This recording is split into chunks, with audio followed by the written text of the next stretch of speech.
Good morning. Today is the 3rd of April, and if you're anywhere in the world at that particular time, 3rd of April 2020, you are in the midst of this COVID-19 and pandemic, or whatever it is that they're calling it now. Let's call it a crisis and let's be done with that.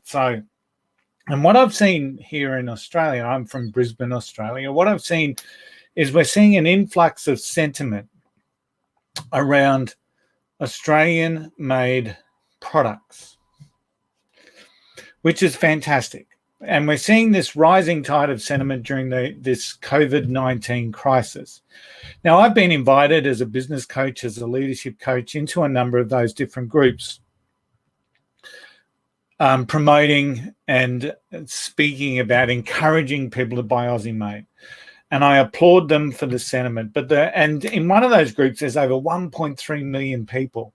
Fantastic, which is a fantastic size group for a country of our size. We've got 26 million people here in Australia. And some of the commentary, however, is based more on the desire to punish China, who are the source of COVID-19. As opposed to any real sentiment about buying Aussie-made products. It's about punishing China. Now, I shared some of the thoughts around this on episode 66 of the Dumb Leaders podcast, and you can also see that on my YouTube feed, in which I share that the world really does need to stand up to some of those practices that created the virus. Those wildlife markets that we see in China are quite honestly barbaric and really need to change and modify. We are living in a modern world. So I speak about that in episode 66. So please check it out. Dumbleaders.com is another place where you can hear that episode. So there are some things as a global community that need to change. But today's focus is on Aussie Made. And in these groups, we're seeing a lot of products being promoted. They're niche products, they're niche manufacturing. In some cases, they're simply a hobbyist, someone that is, potentially making some handmade candles or something at home. And, I really encourage people to support those particular businesses and those particular industries. But I don't want to rain on anyone's parade, but that won't save the country, right? That will not save Australia. And here are some simple facts, right? Some simple facts that we need to digest. And we all know these facts, right? Try and buy an Australian-made car. It's impossible. Try and buy a TV that's made in Australia. It's impossible. I would say, I don't want to say impossible, but it's pretty close to impossible. We used to have a really good manufacturing industry around electronics. We'd have Philips, we'd have Pi. There are a number of different Aussie-made brands that are no longer. We've got a couple of different Australian-made computer manufacturers, mostly within their own like companies or franchise. We don't see many of the big names made in Australia. But the other thing that we have there is most of those parts are coming in from overseas. Try and buy a smartphone that's made in Australia.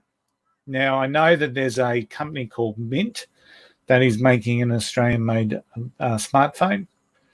Mint doesn't necessarily have the same appeal as the Samsung or the iPhone, So congratulations to Mint for taking that punt. I really hope you do gain some momentum. And, try and buy a tool that's made in Australia. Especially a tool in one of our larger big box hardware stores that is made in Australia. See, the problem is we no longer have a manufacturing base that's going to save our country. And we can no longer look after our own. We are so reliant on offshore manufacturing purely to maintain our consumer standard of living. That's our reality. Purely to maintain our consumer standard of living. Now, in February, I was in Japan. I was due to be running the Tokyo Marathon, and of course, that was cancelled because of the COVID-19. But one of the things due to travel insurances not really being part of a consumer-friendly world, and not being covered for things like pandemic breakouts. We still went. We had a really fantastic time there in Japan. And, some of the things that we saw in Japan and how they were stopping the spread of COVID-19 in a country of 126 odd million people was really eye-opening based on the laissez-faire attitude that I saw back in our own country. But one of the things initially that really caught my eye, the drive from the airport. So the airport was Narita Airport, and that's about a 1.5 hour drive to where we were staying in Shinjuku. And what caught my eye really early was the amount of Japanese cars on the road, right? I didn't see Hyundais, I didn't see Korean cars, I didn't see Kias. I saw Japanese cars, Mazdas, Toyotas, Suzukis. So I saw those, and it was really evident that Japanese-made cars were the main drivers on the road. And I also saw another thing I found interesting, which you may find interesting. I saw a couple of different style of left-hand drive or right-hand drive cars. So the Japanese drive on the left-hand side of the road, but they've got no qualms with allowing you to have a car that's built for the right-hand side of the road, driving on the road. So I found that fascinating as well. Just for some relevance here, the Japanese car market in 2017, there were 4.3 million cars sold, of which 80% were local. 80% local. Now, they import 350,000 cars a year. So 4.3 is being sold, and they're importing 350,000. The interesting thing is that those cars are being imported, and they're not influenced on price. They're not influenced on the cost. They're influenced on drivers' taste and trend. So therefore, what you see in Japan, you will see BMWs, you'll see Mercedes-Benz, you'll see Volkswagens as the imported cars, but you predominantly see Japanese cars. So really interesting. And when you look at the Japanese brands, the top 5 brands, Toyota, Honda, Suzuki, Daihatsu, and Nissan, right? So, and the interesting other thing is that they roughly export about roughly the size of their own market. So it's about 4.3, they export about the same. So when you think about that, a country of 126 million, they've got 4.3 million car sales every year, of which 80% is local manufacture. And the only cars that are being exported are due to high-end European brands, the BMWs, the Mercedes, and the VWs. So really interesting. Now, when you think about our market size here in Australia for cars, like we've got a population around 26 million, we sell about 1 million cars a year. And we'd like to believe that it's dipped, but whether it has or not, based on 2019 figures, we still sold about 1 million in cars. Relative in size in terms of population to Japan. The difference is they've got a strong manufacturing sector, they've got a strong belief, and they've got a strong pride in Japanese-made products. Whereas here in Australia, we succumb to the cheap is best scenario. We want the best of everything for as little as what we can pay. And just for transparency, my last Australian car was a Falcon in 2002. So I've been driving Hyundais ever since. So I'm definitely part of the problem. So I'm not sitting here from a sermon. I'm not sitting here on a pulpit saying we must do this, because I'm part of the problem.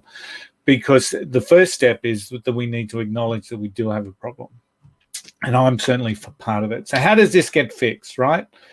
And what at the moment I'm concerned about is that we're splashing cash everywhere. So we're splashing cash here in Australia to stimulate an economy, and an economy that's been on life support. And it's probably could be argued that it's been on life support now for quite a while. But COVID-19 has just smashed it off the life support, and we're sort of grasping for the tubes to put back in to try and keep it going. The government has a saying around putting the economy into hibernation.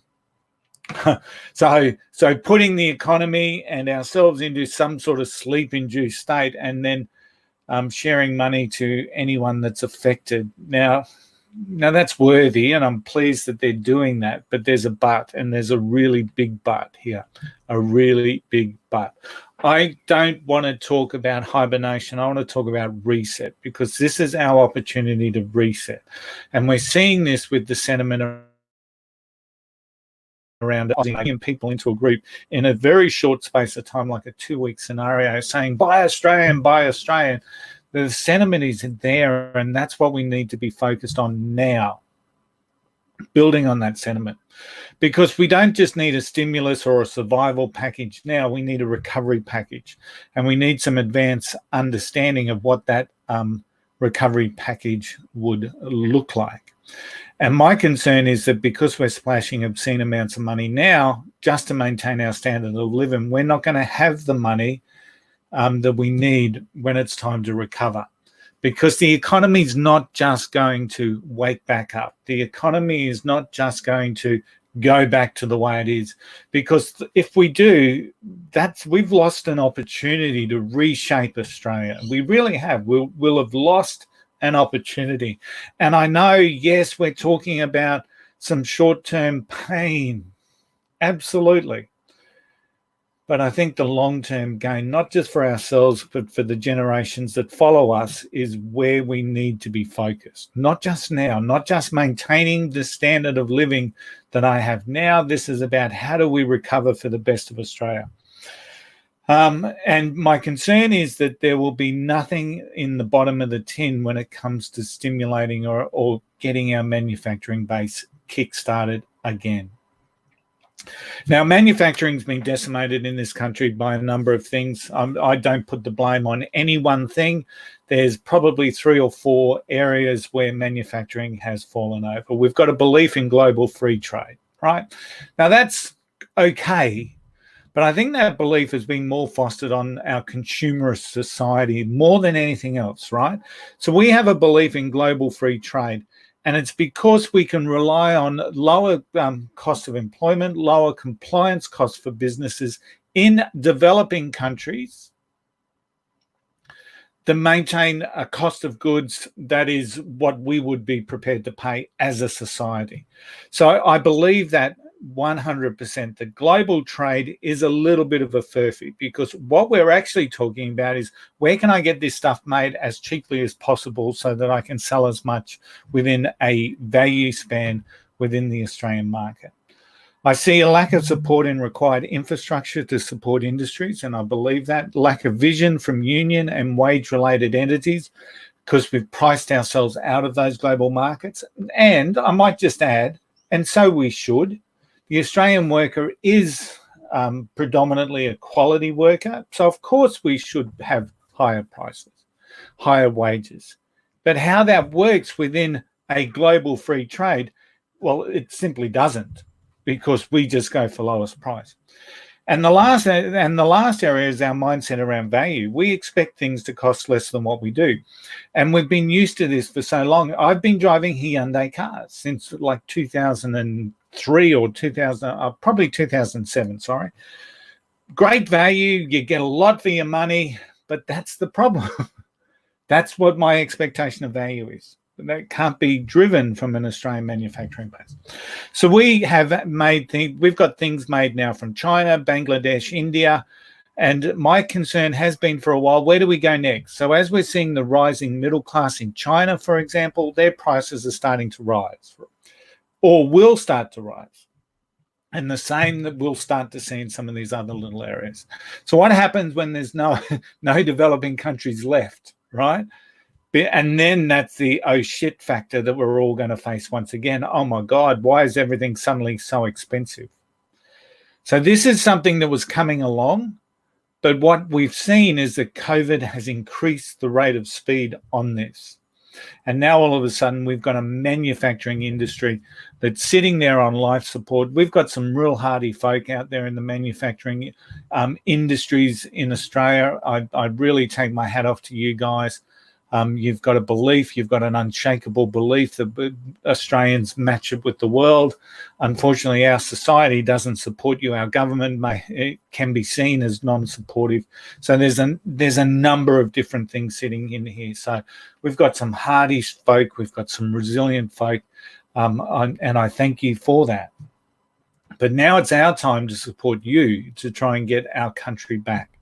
Now, Brookings Research has provided some insight, and I really want to share this insight because there's some fascinating stuff here, right? They've Brookings Educational Facility Research Company in America did some research around how the US compares to 18 other nations on a manufacturing base.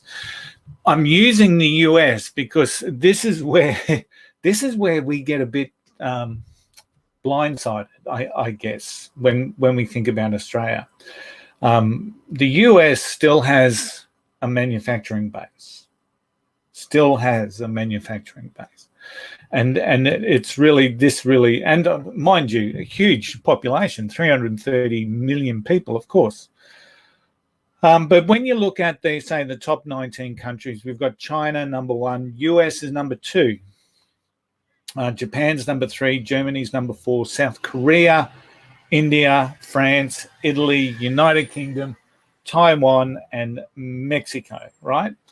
The interesting thing here, I'm not going to talk about dollar value of the manufacturing industry. I'm just going to mention 2 figures. One is how much of their own domestic needs are met by their manufacturing base, and then 2, how much of the global needs is met by their manufacturing base. Interesting. In China, 27% of their domestic needs are being met by manufacturing. 20% of the global needs is being met by China. 20% of global manufacturing is being met by China.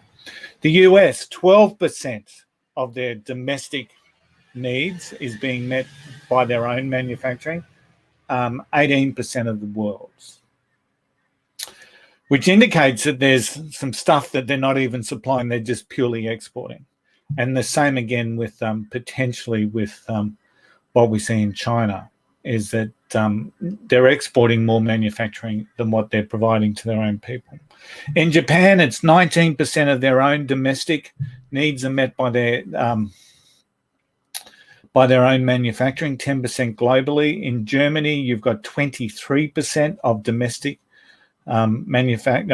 needs met by the manufacturing base, 7% globally. South Korea is 29% domestically, 4% globally. India, 16% domestically, 3% globally. France, 11% domestically, 3% globally.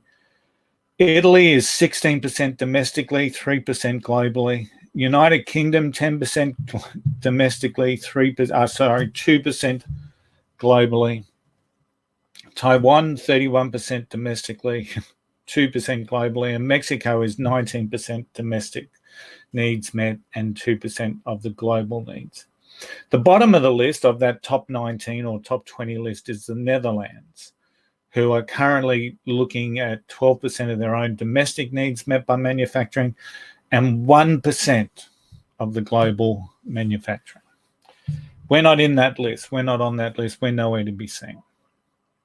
The Netherlands, sitting at number 19, supplies 1% of the product globally. Number 19. How many countries are there? So who are the fools here?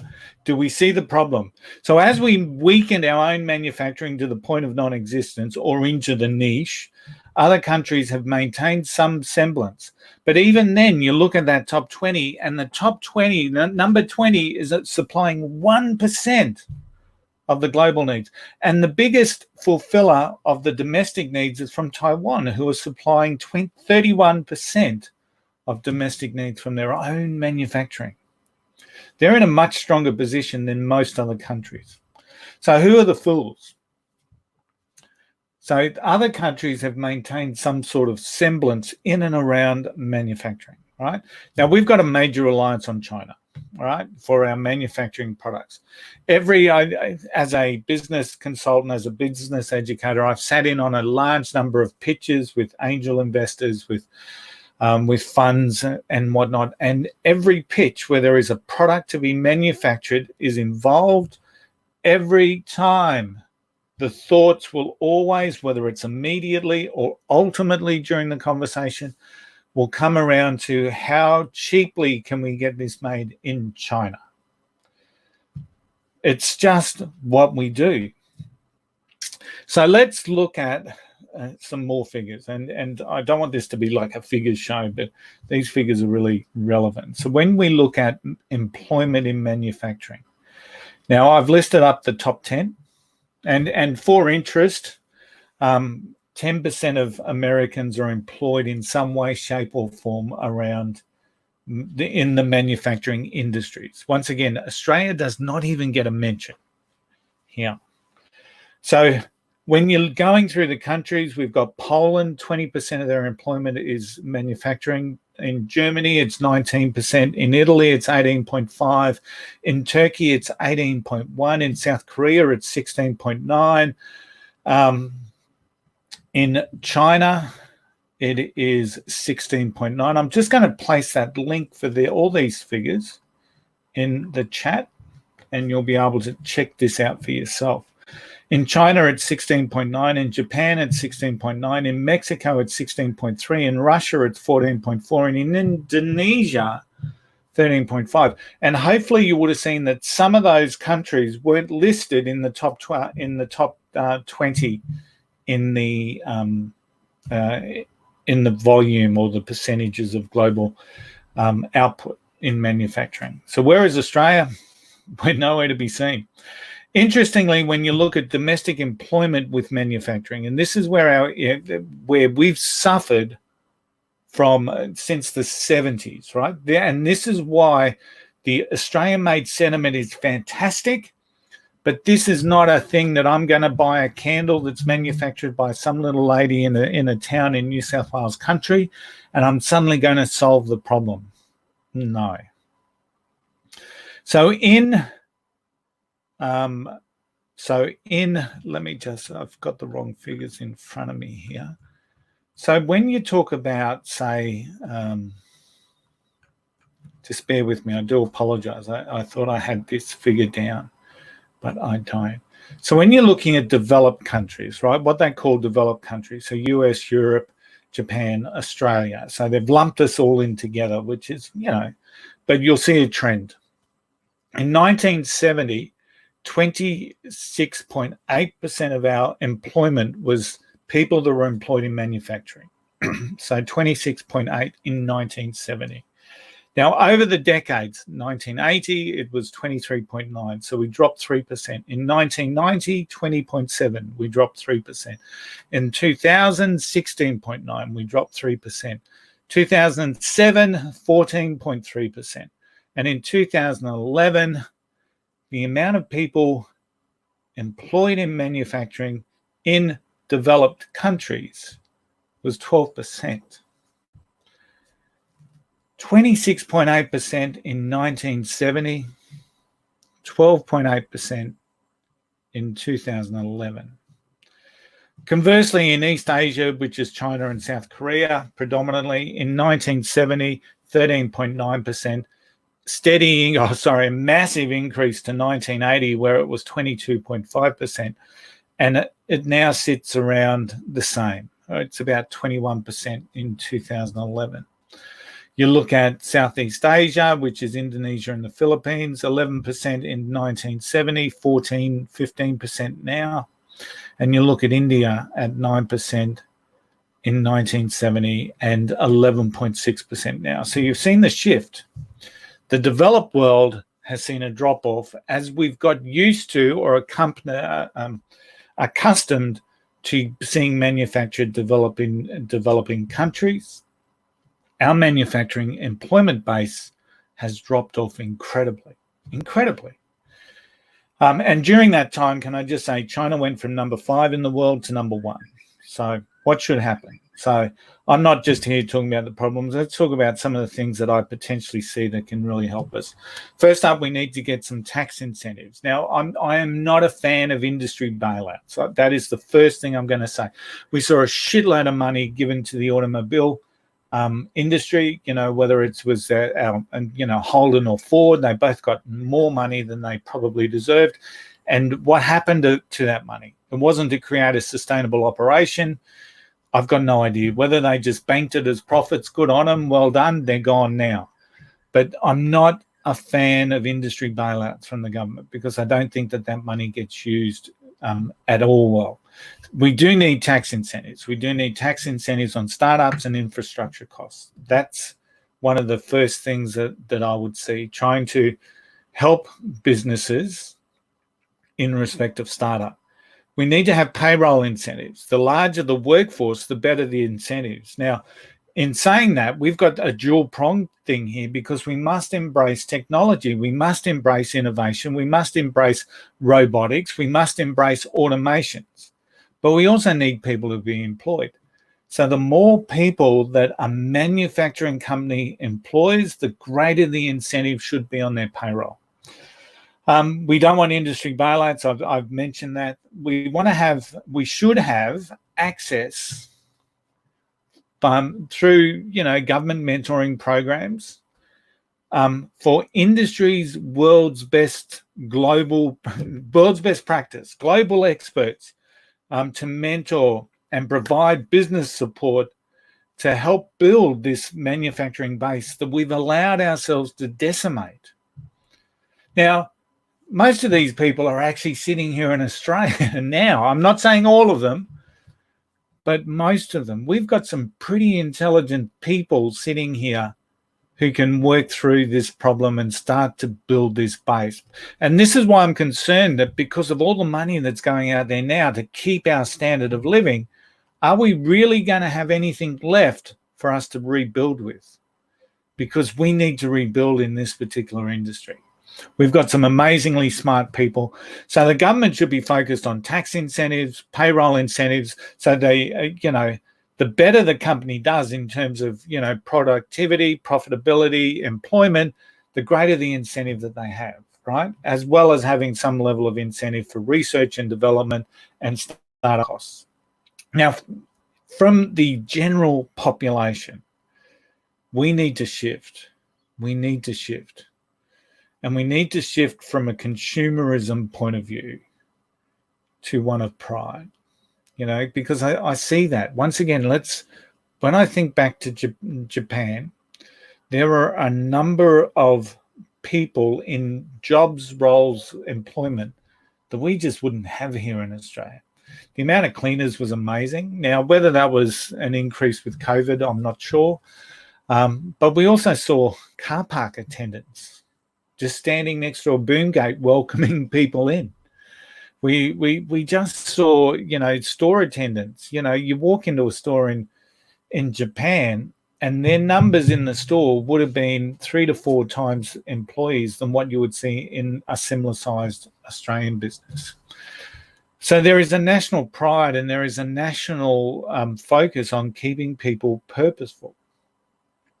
So whether they've got incentives, I'm not sure of that, but ultimately they want to give people a purpose. They want to give people a meaningful life. The amount of homeless that I saw in Japan or in Tokyo was vastly less than what you would see in a US city, for example, or even here in Brisbane.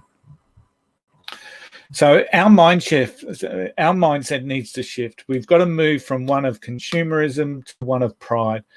We're seeing that pride now. The pride, if we didn't have the pride, we wouldn't see the groups that we're seeing. 1 million people in an Australian-made group, fantastic. That's great pride. Don't lose sight of it. And don't join that group just to punish China. We're the ones that created this. The Australians have created our over-reliance on China, no one else. The pride needs to be sustained. And it needs to be sustained even when we walk into a shop and we say, wow, doesn't that cost a lot of money? Yes, but it's Australian. It's quality. Let's stop being seduced by the lowest price. Let's stop being seduced by the need or the belief that we need to live an easy life. Let's set ourselves up and let's set our country up for some level of success moving forward.